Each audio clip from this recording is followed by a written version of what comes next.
안녕하세요. 박찬입니다. 굉장히 오랜만에 여러분들께 인사를 드리는 것 같습니다.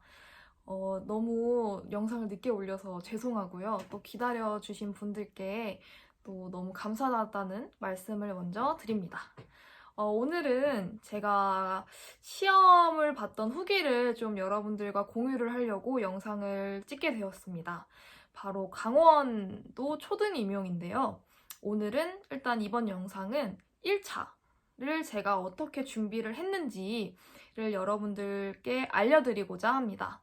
저는 강원도 초등 임용, 강원도 지역을 고른 것도 좀 굉장히 늦었었고, 또 임용을 봐야 될지 말아야 될지에 대한 고민도 계속 했어서 사실 딱 결정을 내린 게 굉장히 시험과 가까웠을 때였어요.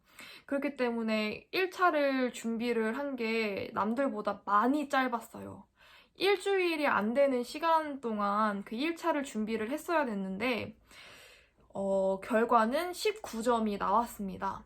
그래서 1점이 감점이 됐기 때문에 그렇게 매우 잘 본 점수라고 할 수는 없지만, 스터디원 없이 좀 단기간에 어떻게 효율적으로 1차를 준비를 할 수 있을지를 여러분들께 좀 말해드리고자 합니다. 일단 저는 이번 그 강원도 초등 임용을 좀 준비를 하면서 너무 자료들이 많은 거예요. 아니, 자료들이 없기도 하면서 많기도 했어요. 그러니까 교육학도 해야 되고, 또 뭐 다른 블로그나 뭐 여러 가지 자료들이 굉장히 많으니까. 그래서 그거를 다 읽어야 되나? 나는 일주일도 안 남은 시간인데? 라는 고민이 되게 많았었어요. 그래서 저는 좀 일단 제가 좀 익숙한 것들부터 시작을 했고요. 그 다음에 실제적으로 좀 제가 좀 이해가 될 만한 실제적인 학교 현장 용어가 무엇인지도 좀 알고 싶었고요. 그래서 선택을 한 게 먼저 첫 번째는 교생 실습 록이었어요. 제가 교생 실습을 하면서 이제 수업을 듣거나 아니면 뭐 남는 시간에 교생 실습록을 되게 많이 봤었어요. 은근히 굉장히 좋은 내용들과 유익한 내용들이 정말 많아요. 그래서 그걸 봤던 게 기억이 나서, 아, 그러면 이번 1차를 준비하기 전에 내가 봤던 거를 쫙 훑어야겠다라는 마음으로 3학년과 4학년 때 썼던 실습록의 앞부분 페이지, 되게 다양한 내용들이 나오거든요. 그 내용들을 일단 여러 번 좀 숙지를 했습니다. 그리고 두 번째로는 초등학교 홈페이지에 들어갔어요. 저는 아무래도 전주교대이기 때문에 전주교대 부설초등학교 홈페이지에 들어가 봐서 거기에 그 학부모님들과 같이 학부모님들이 열람할 수 있는 그런 페이지가 있어요. 특히 뭐 교육과정, 이 학교만의 교육과정이라던가 뭐 그 학교만의 특색 있는 뭐 창의적 체험 활동이라던가 그런 것들을 좀 여러 번 여러분들이 숙지를 이렇게 읽어보시면, 아, 이게 그 말이구나. 그냥 단순히 이렇게 글로 되어 있는 것보다 훨씬 와닿으실 수 있으실 거예요. 그래서 저는 일단 교육실습록과 또 학교 홈페이지를 좀 먼저 좀 숙지를 좀 했습니다. 그리고 세 번째로는 논술이기 때문에 글을 일단 적으셔야 되잖아요. 아무리 많이 인풋을 머릿속에 넣는다고 해도 산출하는 건 또 다른 내용이기 때문에, 다른 영역이기 때문에 꼭 글을 써보셔야 됩니다. 저는, 하루에 2개 정도를 썼고요. 대신에 쓰고 마는 게 아니고 최대한 좀 분석을 열심히 했습니다. 예시 답안 같은 것도 참고를 했고요. 이제 인터넷에 예시 답안들이 되게 많이 있잖아요. 그래서 그 답변이랑 저랑 비교를 하기도 했고, 내가 좀 빠진 부분이 없는지를 스스로 판별하기도 했습니다. 아무래도 제가 스터디원이 없었기 때문에 제 글을 다른 친구가 첨삭을 할 수 있는 기회는 거의 없었어요.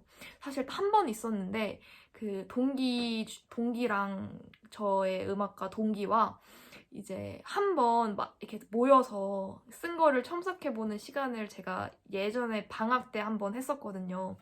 그때 말고는 없었기 때문에 사실 좀 내가 이게 잘 쓰고 있는지, 잘 이게 맞는 방향인지를 좀 착각하실 수 있지만, 예시 답안과 좀 비교를 하면서 자기가 이 정도의 그런 내용이 있는데 비껴나가진 않는지, 그리고 내가 예시에 적었던 내용들이 완전 다른 방향의 뭐 예시가 아예 틀렸다거나 아니면 다른 예시를 적진 않았는지를 좀 보시면서 내용적으로 확인을 하시면 좋을 것 같습니다.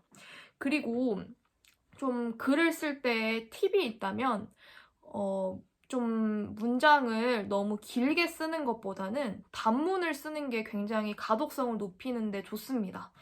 문장이 그리고 뭐 쉼표 찍고 계속 가다 보면 주어와 서술어의 호응이 안 맞는 경우가 되게 많아요. 그렇기 때문에 그럴 바에야 그냥 짧게 뭐는 뭐뭐다, 뭐는 뭐뭐다 이런 식으로 하면 글 보는 사람도 훨씬 이해가 쉽고 쓰는 사람도 훨씬 내용이 꼬아지지 않게 문법적으로 맞는 글을 쓰실 수 있으실 거라 생각을 합니다. 그리고 제가 왜 1점이 감점이 되었는가를 스스로 좀 생각을 해봤는데요. 아무래도 제 생각은 너무 키워드화를 해서 그랬던 것 같아요. 저는 대학 논술을 준비를 했었어요. 예전에 학생 때.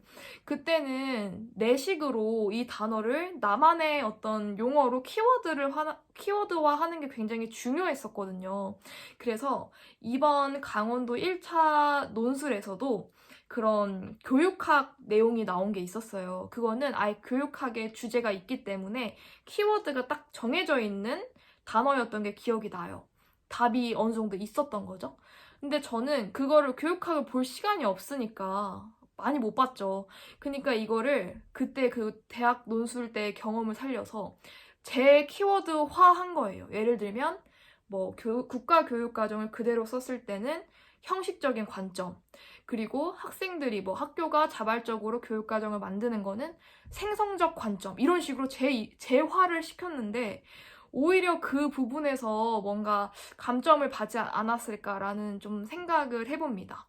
오히려 그런 관점을 적어야 될 때 땡땡땡 관점 이렇게 써야 될 것 같지만 제 친구는 그냥 이제 국가 교육과정을 충실히 이행한 관점이다 뭐 이런 식으로 썼는데도, 이렇게 문장화해서 그런 관점을 썼는데도 20점을 맞았더라고요. 그래서 이게 내가 뭔가 그대로 지문 충실히 쓰는 게 더 좋을 수 있겠다라는 생각을 했습니다.